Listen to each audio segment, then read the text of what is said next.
উত্তরখান ৪৬ নম্বর word এ জামায়াতে ইসলাম নাগরিক party সহ ১১ দলের জোট প্রার্থী আরিফুল ইসলাম নির্বাচনী প্রচারণায় শাপলাকলি মার্কায় নির্বাচনী প্রচারণা করতে উত্তরখান এলাকায় আসেন।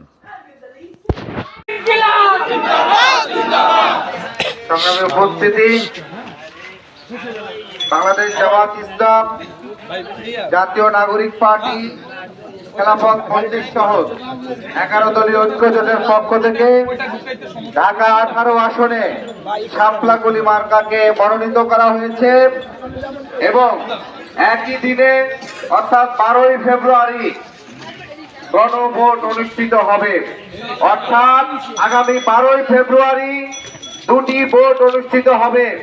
আমরা 11 দলীয় ঐক্য জোট যে ঐক্যবদ্ধ বাংলাদেশ নামে আমরা নির্বাচনী নাগরিক সেবা থেকে বঞ্চিত সিটি কর্পোরেশন আপনাদের থেকে মাসে মাসে বছরে বছরে টাকা হোল্ডিং ট্যাক্স দিলেও ন্যূনতম পানি বিদ্যুৎ গ্যাসের নাগরিক সুবিধা কিন্তু আপনারা পান না।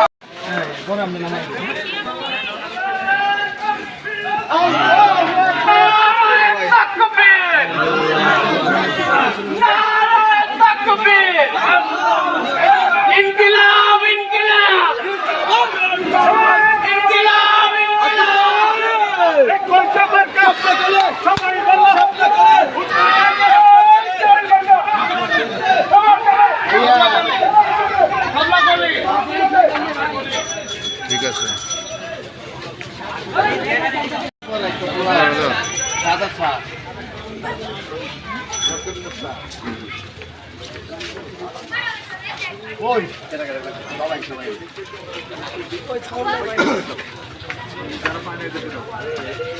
নারে